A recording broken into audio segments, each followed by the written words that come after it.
One night I was driving along Belconnen Way past Black Mountain in Canberra just after midnight. I was being careful, so 80 kilometres an hour, right on the speed limit. And at this time of night, the kangaroos often come down from the mountain and cross the highway to get to Gossan Hill in Bruce. And when I was learning to drive, my instructor told me that if you see an animal on the road, you're not supposed to swerve. You hit your brakes, yes, but if you swerve, you might run straight off the road. And when I saw the kangaroo, I did swerve. I hit the brakes, I turned the wheel. I saw the roo in the headlights make a snap decision. It turned to retreat, then it turned again, and then it hopped straight towards me. And there was a thud as it hit the side of the car, right into the driver's side door, and then it bounded away into the trees. And when I got home, there was a small dent in the side of my car, but no blood. And I thought, maybe it was lucky. Maybe it'll be okay. And when I next drove that way, a few days later, I slowed down and I looked into the trees as I passed, and a few meters up into the forest, I thought I saw a dead kangaroo. I don't know what a kangaroo thinks when it sees a pair of headlights rushing towards it. There's nothing in its evolutionary history that can prepare it for the challenge of crossing a highway. I would panic too.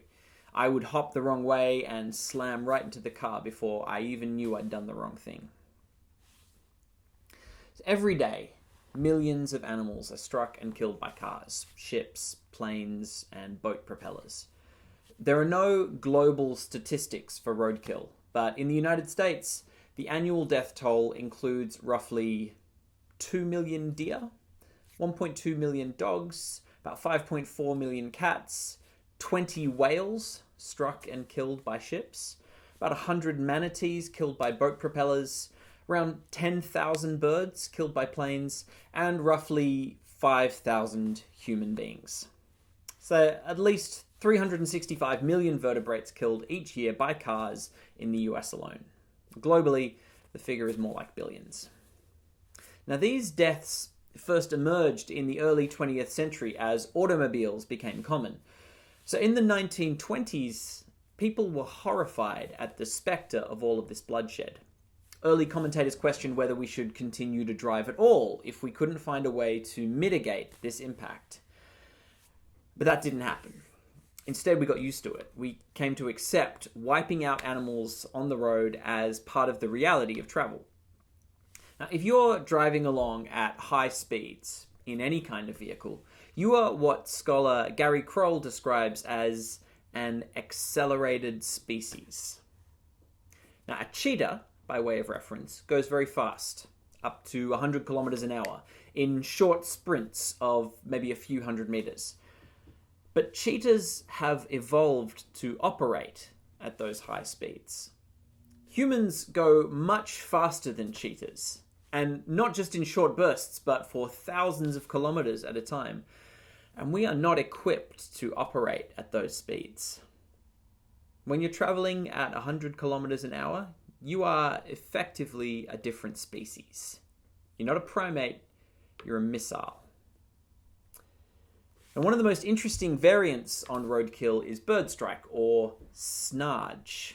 This is the technical term for what's left over when a bird gets sucked into a plane engine.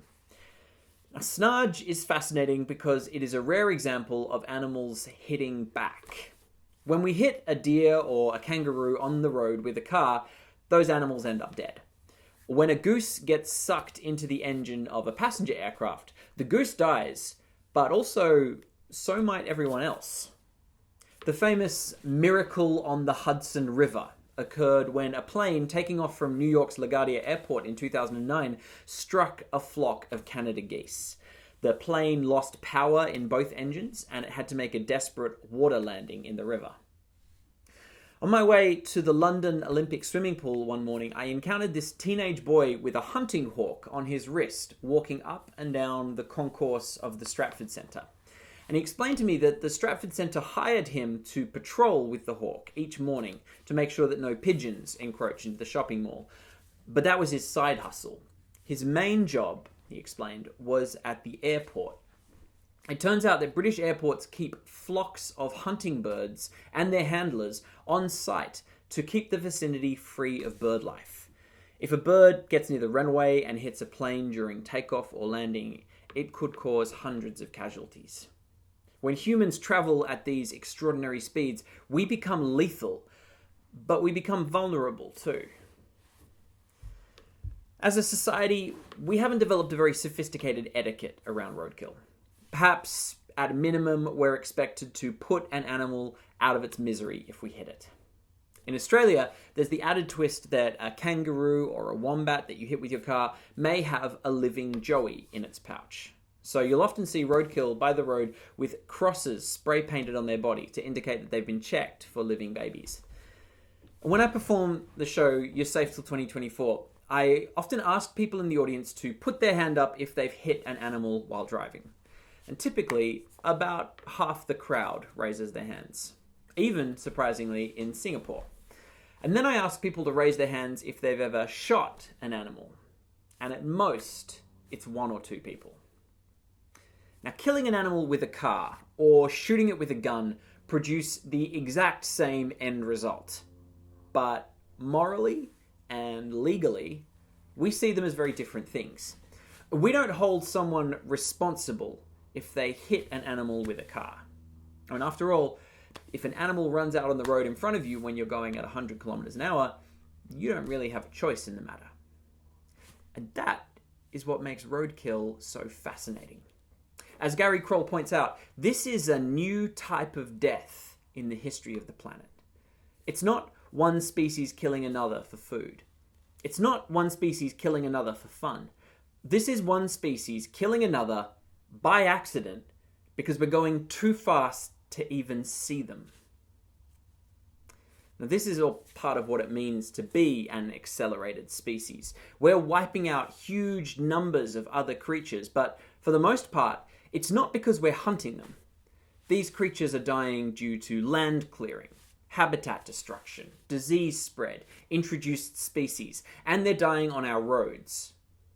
And when you're going as fast as we are going, it's not hard to cause damage. What's hard is seeing what's coming up before we hit it.